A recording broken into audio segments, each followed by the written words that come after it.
সকলকে বৈকালিক শুভেচ্ছা।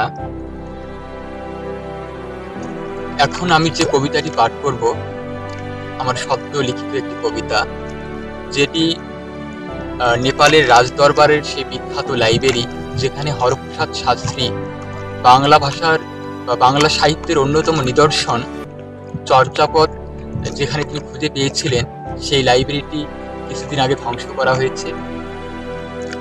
তারই স্মরণে আমার লেখা কবিতা চর্যাপদের মহাপ্রয়াণ। তালপাতার পুঁথির মর্মরে খুশুকুপার চিৎকার, দাউ দাউ পুড়ে যাচ্ছে কানহুপা, লুইও বেঁচে নেই। পুঁথির কঙ্কাল ভস্য কপালে এঁকে মহাপ্রয়াণের পথে চর্যাপদ। হরিণীর মোহ কেটে গেলে আমরাই দগ্ধ করি ইতিহাস। গৌতম বুদ্ধ নিরুপায় সিঁড়ি ধরে কাঁদছেন হরপ্রসাদ শাস্ত্রী।